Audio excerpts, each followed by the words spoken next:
Donc le temps de l'unité au niveau du Parlement debout est arrivé. Et c'est noté, c'est noté. Et c'est noté. On va chercher à mettre tout le monde ensemble parce que dans la famille, il y a toujours papa Lingawana Mingi, papa Salaga. Et ça n'a raté. Mais sinon, nous sommes un et nous sommes dans une même famille. Utopes, viva! Viva! Le FCC Nakata Kisantu. Combattant le président Jean-Marc Kabound l'a dit hier. Il a confirmé que Boyebi Saba combattant. Le FCC c'est un conglomérat de 300 personnes. Un conglomérat de 300 personnes. Est-ce que Baleki 80 millions de Congolais? Veut dire, le projet Nyonso, Oto Chamir n'a palais du peuple, Oto Sobanga combattant. Attends, ton Nimir, il y a stade de martyrs. Moukosa l'erreur. N'a palais du peuple, place, il y a peuple au fan des Salaka. Ils ont voté. Ah, Oto destitué Kabound. N'a pas vu ce qui vient au Bangelo comme côté. Moukolo Bakomeka, Oto destitué Kabound. Biso va combattant, Oto dissoudre par. Et quand je l'ai dit au président, il a dit, je l'ai déjà dit. Ainsi, n'a pas Bango. Que au moins, il y a un parlement. Soit qui vous salue ma partie. Le peuple congolais a posé la partie à dissoudre le parlement. Le peuple congolais est mort à dissoudre le parlement. Et je veux insister ici sur l'unité de tous les présidents du Parlement debout. Pourquoi? Les collectifs, il y a Parlement debout et ça les manque à boule, il y a qu'on partage l'information. Donc ceux qui ont un lobby A, sur la lobby A, yoka soit lobby A, bakam yangana loba A. Sur la loi B, au la loi C, et ça copie sa faiblesse au niveau de. Voilà pourquoi les combattants doivent demander au président du Parlement debout. Se contredire, ça fait de nous une faiblesse. Idopes, viva! Viva! Message aux gens ceux qui m'ont apprécié en haut. Profitez quand même qu'elle ne peut partager en haut. Voilà pourquoi nous demandons que Toboy Makamouya improvisation. Donc, vous voyez. Au solo il y a un cadre que le côté oui généraux va démissionner. Non, les États-Unis d'Amérique a demandé que les généraux ça c'est l'ambassadeur Mike Hamel. Mais le chef de l'État ne sait pas prononcer là-dessus. Alors soit qu'il faut repérer ces formations d'Engezali, l'ambassadeur Alobaki Boyeboy. Et le président de la République Alobaki Boyeboy. Si on va générer, on n'a pas quoi qui réunion. Alors, mais comment expliquer président à l'occasion de rien, à bien ici, de solidité, à 5 habitants de démissionner. Vous savez que c'est l'armée qui protège aussi les pouvoirs. Ils ont voté. La voiture qui a macambo kende, molo, si vous m'en collé là. Toutes les frontières, Kasumbalesa, au beach, au aéroport, au garde rapproché, chef de l'État, lobby, il faut tomber. Zarakan. Le FCC n'a même pas qui sent. Mais les gens vous disaient ici, merci parce que ma caméraman quand même Bazali, non,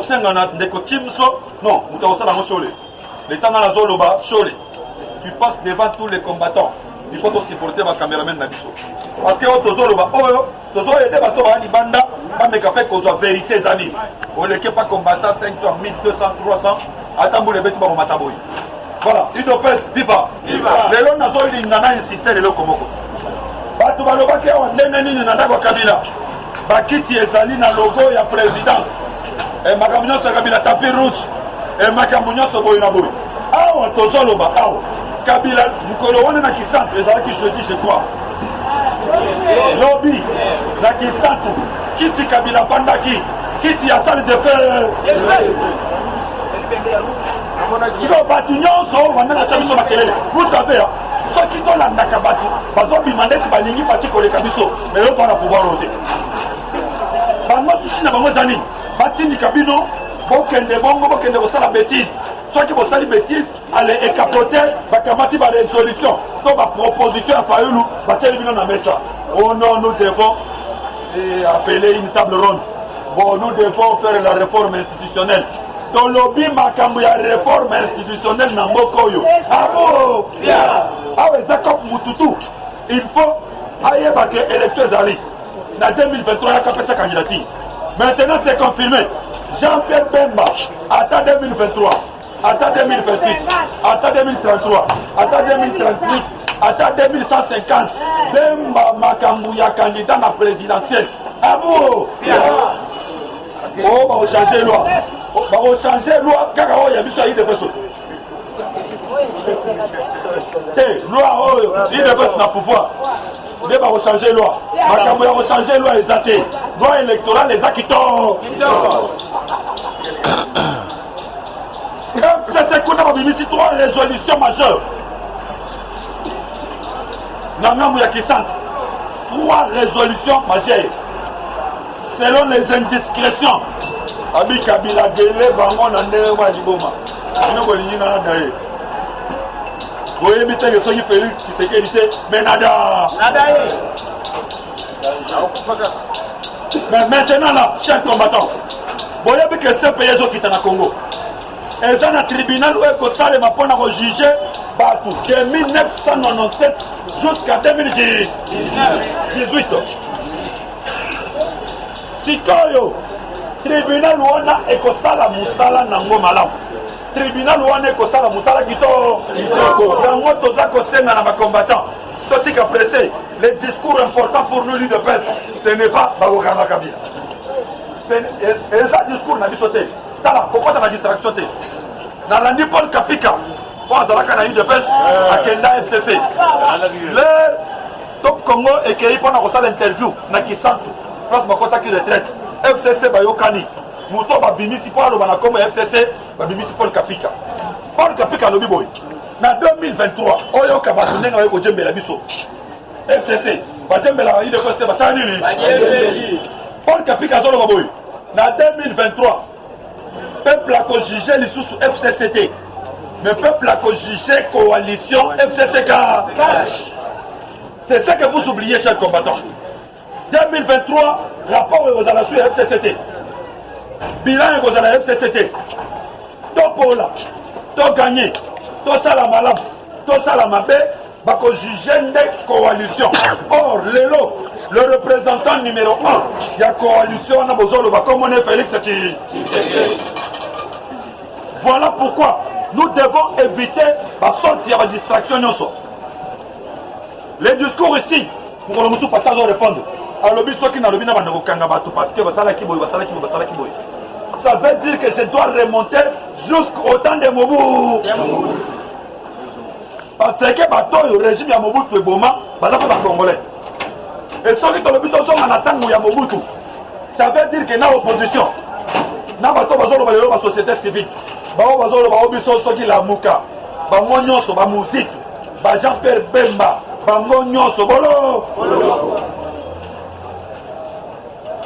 c'est dans quel pays Oyo Kozo pouvoir, Kokana Bandekono, Nyonso quand même, Poyo gérer Kaka. Non, Fachi a dit, Ezalabao Bafotanga, Ezalabao Bafotanga ité. Bango Nyonso Nazali président Naba. Déjà Makabuna Kabunda toutes les questions. Tolobate. Les lois de Kotambola n'est pas Tambola. Oyoka, tous ces Otobé na Nyangalaka. Tous ces Nyangalaka da Pangistanais.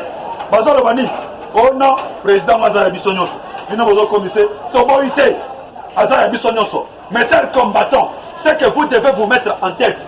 Les lois Azara Bissonyoso parce qu'à ça qu'on dirige. Parce qu'à ça qu'on tamboula malam. Moukolo Oya Kolonga na pouvoir parce qu'après 2 mandats obligatoires, on ne sait pas les réalités politiques qui nous seront imposées. Mais si quand ceux qui fâchent, des nations dirigées a échoué. Bato Bazolo Bawana, est-ce que Babolo Baki échec qui a fâché et ça a bu son nyonso parce que ça qui président Congolais. Et chaque égo comme il y a eu de. Vous devez être vigilants, chers combattants. Message Nanga et salut fixe et bien fixé, clair. Parce que les gens bazoloba aza présent ya biso nyonso mais mukolo to pola soki to diriger malamu te mukola suka na bilan bakoya wana. Et puis moi je vais vous dire une chose, tout le monde qui président parti a prêté serment bon monde qui attitude ya bandoki oyo facha lo baki to kanisa bango bali bandeko jogande bando président sali malaise azui mukola na za de tacham azui azelaye. Moi, surtout quand moi, je suis tellement attaché à le budget récupéré toute ma. Donc, Vous devez comprendre, chers combattants, que nous sommes les combattants faut une distraction. Voilà pourquoi l'unité de parlementaires debout est très nécessaire. Jean-Marc Kabunda tout le président question. Président, pour les présenter, pouvoir, il y a aux chefs, il y a des mais il y a des gens pour le repos là. Soit qu'on pollue aux autres dirigeants, mais aux autres simbatés. Échec. Et qu'on a la souci, il y a pas de Congolais qui ont sauté. Échec. Et qu'on a la de peste. Bâtiment sur un comme au moins, il de peste pouvoir en open besoin qui en haut. Il de peste. Mais là, à Zoloba. Là, à Zoloba, n'importe quoi, on reprochait à Woko maintenant, pouvoir les émissionner. Il de peste, viva. Comment ils étaient émissionnés, mais les combattants doivent être vigilants. Dans l'équipe, au fond, on a la chole. Et là, on nous sous. Et là, on nous n'a pas ça. Et ça livre par rapport, il y a un comportement. Oh, il y a la carte, il y a une de paix, il y a la carte, il y a un cabinet, il y a un chef de l'État. Vous savez, nous sommes tous dans le pouvoir. Nous ne devons pas dire n'importe quoi. Mais si tout continue ainsi, on frapper. Bon, il y a même des cadres d'élus de presse, des soi-disant cadres qui sont complices. Moussoussou, Moussoussou, c'est cadre de presse, mais il cabinet à Kamel. Il y a un complot, il te presse, viva, viva, monter de toutes pièces.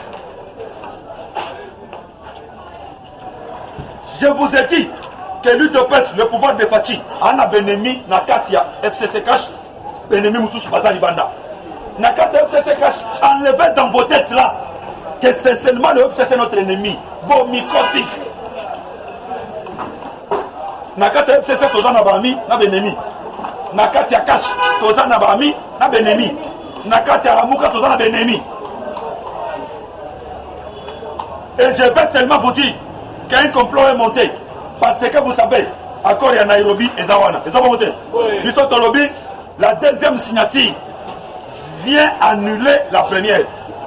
Donc signer na Vital Kamerhe, oui. Ok, élection ici, donc on a Vital Kamerhe comme premier ministre. Mais ça va monter. Est-ce que là c'est premier ministre?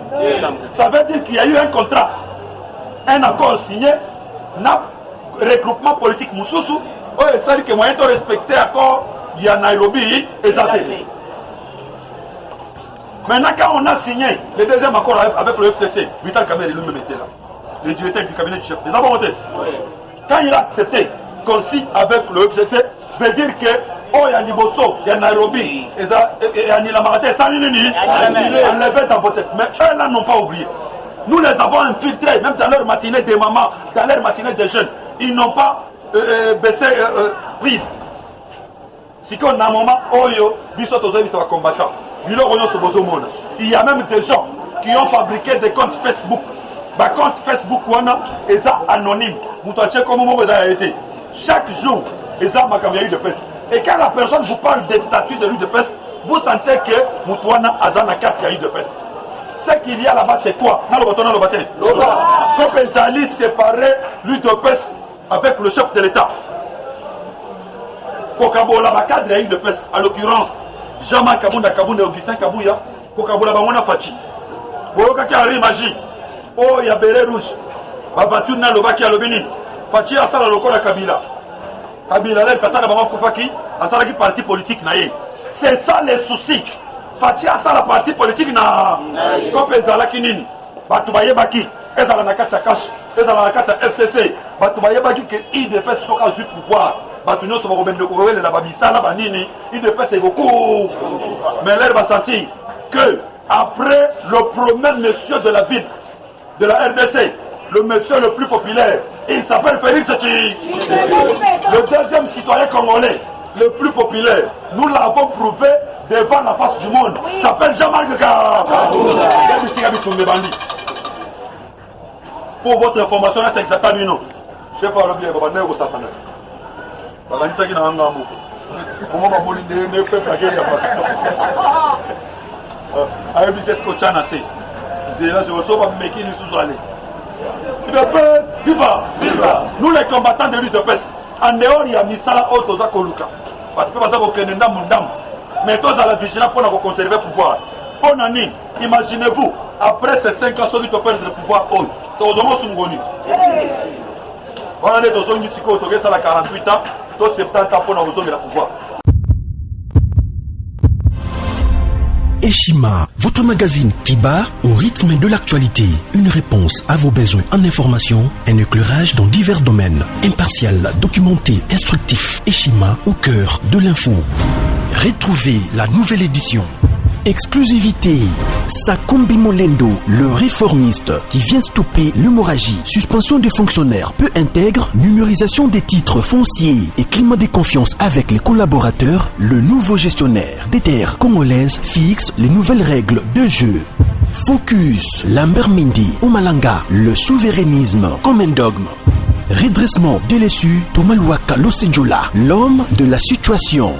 Dossier Eshima, fini les vacances, vive les rentrées. De la politique au judiciaire, en passant par les scolaires, les derniers trimestres de l'année 2019 en RDC est décoiffant. Économie, BCC, un cadre des rétrocommissions et détournements à passer au peine fin. Découverte, Claude Ibalanki et Colomba, les coordonnateurs du MNS au centre de l'action de Félix Tshisekedi dans le Grand Lac. Les dialogues et pourparlers en RDC qu'en tire le peuple. Tubaou, la clé de la mythologie kassaïenne. Retrouvez l'intégralité du magazine Eshima dans les kiosques.